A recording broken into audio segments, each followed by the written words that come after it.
የኢትዮጵያን ነገን ያሳየው ታላቁ የኢትዮጵያ ህዳሴ ግድብ ከተመረቀ 5 ወራት ተቆጥረዋል። ታላቁ የኢትዮጵያ ህዳሴ ግድብ የቀጠናው ሀገራት መሪዎችን እጅ ለእጅ በማያያዝ ለአህጉሪቱ ተምሳሌት በመሆን ጭምር ነበር በ2018 ዓ.ም የአዲስ ዘመን መባቻ ላይ ለምርቃት የበቃው። ኢትዮጵያ የ13 ዓመታት ጉዞዋን አሳክታ መጻኢ ተስፋዋም የለመለመ እንደሆነ ያሳየችበት ፕሮጀክት ነው ታላቁ የኢትዮጵያ ህዳሴ ግድብ። ህዳሴ ይዞት የመጣው ትሩፋት ምንድነው ሲልም ጣቢያችን ኤንቢሲ ኢትዮጵያ የታላቁ የኢትዮጵያ ህዳሴ ግድብ ማስተባበሪያ ጽህፈት ቤትን ጠይቋል።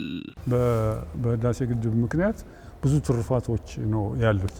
አንደኛና ትልቁ በእኔ አመለካከት የይቻላል መንፈስን ማደስ ነው። እንችላለን፣ ማደግ እንችላለን። ስላልታየን ነው እንጂ ማደግ ይቻላል የሚለው ያ ይቻላል መንፈስ ትልቅ ነገር ነው። ያ አመለካከት አንችልም የሚለውን አባዜ በደንብ አድርጎ ሰብሮታል።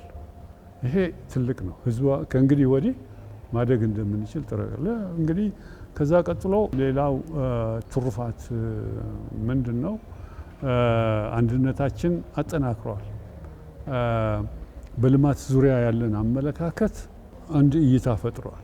በጋራ ማለት እንግዲህ የወል አመለካከት የጋራ አመለካከት ካለ ህብረት በህብረት መደማመጥ ካለ በህብረት ከተነሳን ልክ አድዋ ላይ በህብረት ተነስተን ጣሊያንን ያክል የአውሮፓ ኃይል ማሸነፍ የቻልነውን ያክል አሁንም በልማቱ መስክ አንድነት ፈጥረን ህብረት ፈጥረን ከተነሳን ከተናበብ በቀላሉ ማደግ እንደምንችል ሁለተኛው ማሳያ ነው። ስለዚህ ሌሎች ትሩፋቶችም ኦፍ ኮርስ ከግድቡ የሚመነጩ ሀብቶች የአሳ ሀብት፣ የቱሪዝም ሀብት፣ ዋናው ደግሞ የኤሌክትሪክ ኃይል 5150 ሜጋዋት ትልቅ ኃይል ነው። ብዙ ኢንዱስትሪዎች ሊያንቀሳቅስ ይችላል።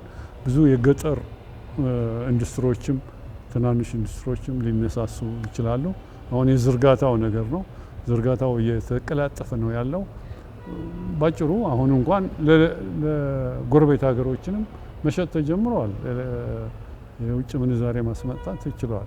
የታላቁ ህዳሴ ግድብ ማስተባበሪያ ፕሮጀክት ጽህፈት ቤት ከግድቡ ምረቃ በኋላስ በምን አይነት ስራዎች እየቀጠለ ይገኛል የሚለውን ጥያቄም ለዋና ዳይሬክተሩ ዶክተር አረጋዊ በርሄ አቅርበናል። ሀብት አሰባስበዋል። 24 ቢሊዮን አገር ቤት ካለውም ይሁን ዲያስፖራ ካለውም ያለው ህዝብ እንዲያሰባስብ አስችሏል። ሁለተኛው የህዝቡ መነቃቃትና መደራጀት በአንድ ግድብ ብቻ ተወስኖ ሊቀር ሳይሆን ሌሎች ግድቦችም ያስፈልጋሉ። ኢትዮጵያ ብዙ ግድቦች ያስፈልጓታል።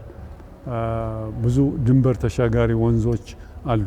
በእነዚህ ድንበር ተሻጋሪ ወንዞች ላይ ግድቦች ተገድበው ያ ውሃ ጥቅም ላይ መዋል አለበት።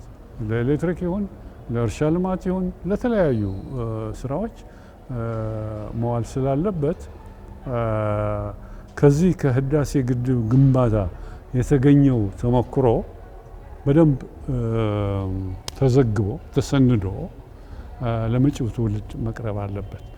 ለመጪው ትውልድ ብቻም ሳይሆን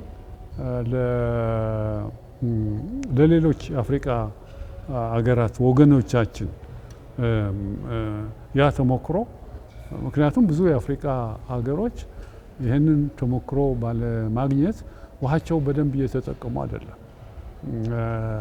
ግን ውሃቸው በደንብ እኛ እንደተጠቀምነው ከተጠቀሙ የእድገት ጉዟቸው ሊቀላጠፍ ይችላል። ራሳቸው ችለው ማደግ ይችላሉ።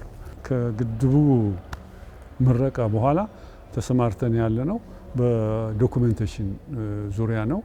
ዶኩመንቱ በደንብ ተሰንዶ ባልኩ ምክንያቶች ለቀጣዩ ትውልድም መተላለፍ አለበት፣ ለሌሎች ህዝቦችም መተላለፍ ስላለበት በዛ ላይ አሁን ተጠምደናል።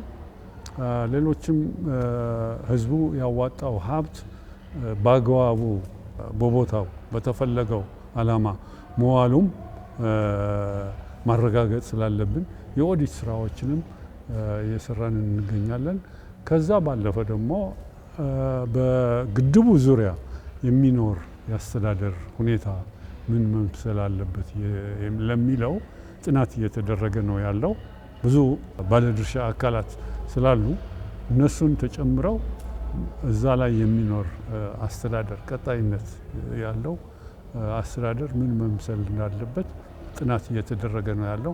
ስለዚህ እዚህ ላይም እየተሳተፍን ነው ያለን። የመላው ኢትዮጵያውያን የትጋትና የጽናት ውጤት የሆነው ታላቁ የኢትዮጵያ ህዳሴ ግድብ በርካታ ጥቅሞችን እየለገሰ ይገኛል።